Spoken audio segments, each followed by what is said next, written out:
Ask Dan Schneider.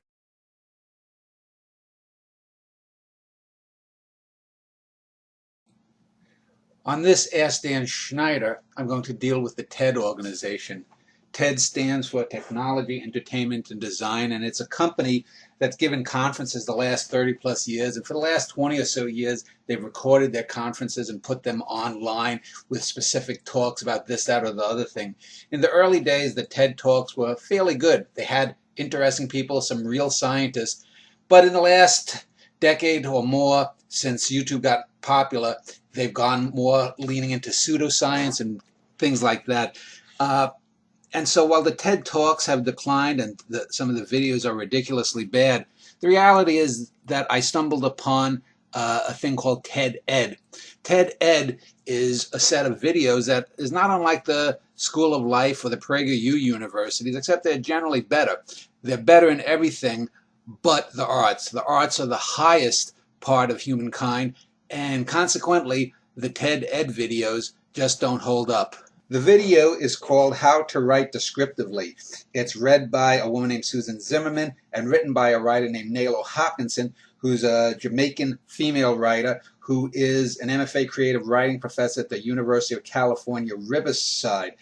The video is so bad and gives such bad advice. It not only gives bad advice on how to write badly, actually, but it does so with impunity. Let's take a look at this crap. Billy's legs are noodles.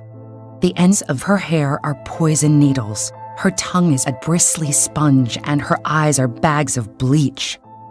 Did that description almost make you feel as queasy as Billy? So let's look at this sample that we just heard. It's from a writer named Kelly Link, who's apparently another MFA hack. There's nothing from a James Baldwin, a Herman Melville, a Betty Smith, a Willa Cather, i.e. nothing from writing that has proven to last, even to make the point.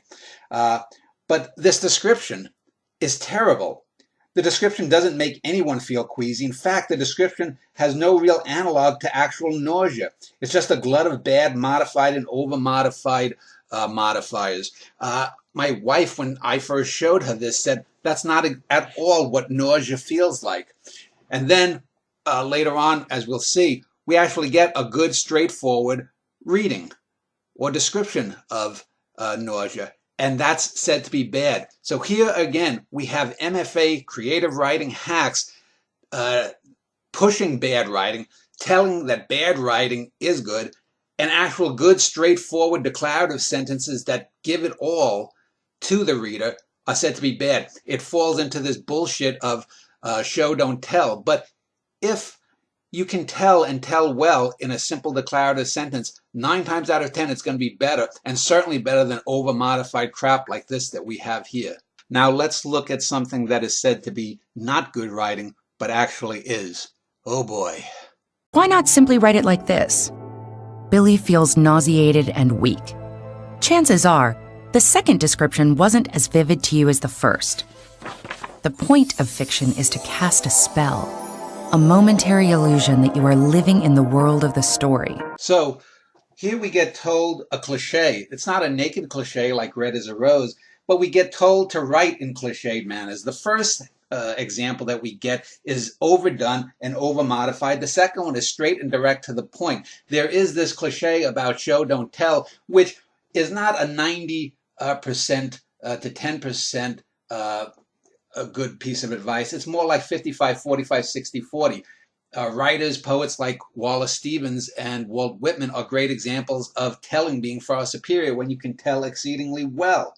But there is no spell. There is no spell in that first over-modified example, because those over-modifications take you absolutely out of the writing.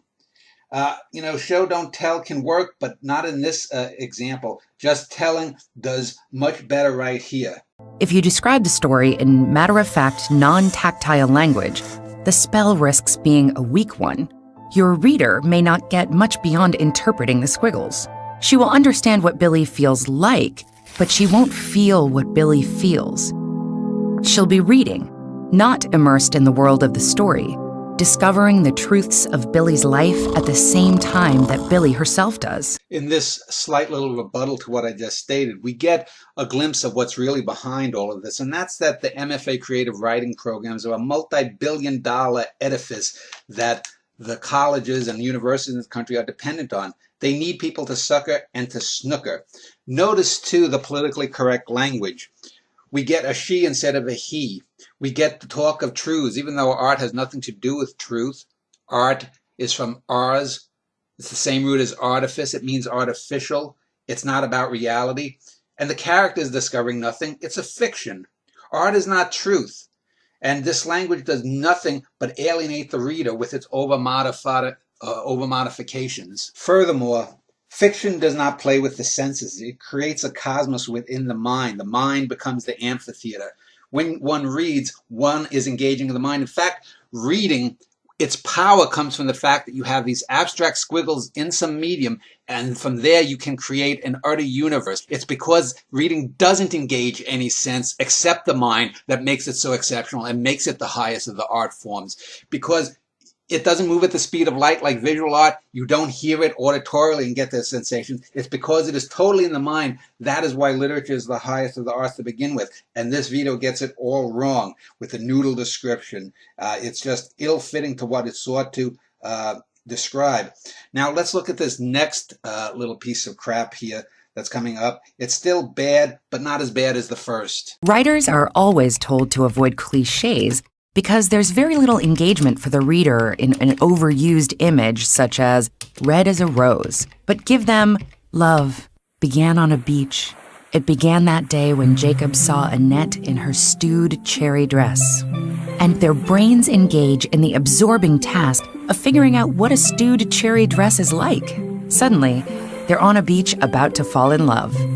They're experiencing the story at both a visceral and a conceptual level, meeting the writer halfway in the imaginative play of creating a dynamic world of the senses. Oh boy, was that painful. This is romance book level writing, even in its setting, from a woman named Tiffany Unique, and spelled very oddly. She's another Caribbean writer and MFA hack, and it shows. Note they talk about cliches. And what's the first thing we get? We don't get a naked cliche setup of two potential lovers on a beach looking at each other. And not only do we get the narrative cliche, not the naked cliche, but the narrative cliche, but the narrative cliche highlighted by the bad writing and the over-description that comes. This scene is over-modified. It's terrible. It's immediately removes one from the scene. And the video is a good example of how to not follow the advice that's being given, because it's so terrible. And just even look at the cartoon that they're using. It looks like it's ripped from a Fabio novel, for God's sakes. So what does this Tiffany Unique example tell us, according to Nalo Hopkinson? Well, naked cliches like a rose is red or something like that is bad, but narrative cliches, let's indulge in them. Let's over-modify, let's use inappropriate and ill-fitting and ill-wrought metaphors. And instead of using a lattice of piquant and direct telling words, let's over-describe. Now, over-description is a disease of the MFA creative writing programs. Over-writing makes all writing seem the same. You just over-modify and have 3 or 4 layers of modifiers upon modifiers, and you are not unique. And what is one of the hallmarks of greatness in any writing or any art? It's uniqueness. Being unique doesn't guarantee being great, certainly, but no one can mistake Walt Whitman from Wallace Stevens. No one can mistake Willa Cather from Betty Smith. No one can mistake James Emanuel from James Baldwin. But Tiffany Unique and Nalo Hopkinson, who the hell could tell them apart? Use well-chosen words to engage sound, sight, taste, touch, smell, and movement. Then create unexpected connotations among your story elements and set your readers' brushfire imaginations alight. Well, let's bring this puppy on home. Nalo Hopkinson ends her video, or the words that she wrote and was made into a video, by talking about using well-chosen words. But she ends with a cliche as bad as those that she rails against. Red as a rose. I mean, that's bad. But to set your readers' brush fires, imaginations alight, I mean, that's a cliche. I mean, it's just the set your mind afire cliche, and it's made worse because it's using big, over-modified descriptions and words. So, if you're going to resort to cliches, my love is a red, red rose, to quote Robert Burns, that's better than to say my love is a stewed cherry rose, because you're getting the goddamn same image, the same cliche, and just using a terrible modifier on top of the cliche does not subvert it. One subverts cliches by taking words that sound alike and using a word that sounds alike in a different fashion. Instead of my love is a red, red rose, my love are red, red crows or something. Now, that's just off the top of my head, but that's better than a stewed cherry dress. So my advice is here for TED Ed, it's good for things other than the art, but clearly most of the art is made by people who don't understand art, people who propagate bad art, and people like this Naylor Hopkinson and the writers that she puts out have not stood the test of time. But that's not the important part. It's that they write badly. Not only badly, but obviously and manifestly badly, as I have shown. Do not follow the advice of these people. Do not follow the TED Ed arts videos. Listen to what I'm saying. Read the stuff on Cosmoetica, because there's no better place than the Cosmoetica website and my YouTube and Vimeo channels for you to learn about the arts. And if you don't believe me, just read the crap there and listen to this video. Thank you very much. Oh, and just to end, this was a question that has been asked many, many times for me to explain what good and bad writing is. And it wasn't until I discovered this video that I had a real good example. So that's the reason it was done. Again, thanks to all the people who asked variations of this questions over the years. There's probably literally a few thousand of you.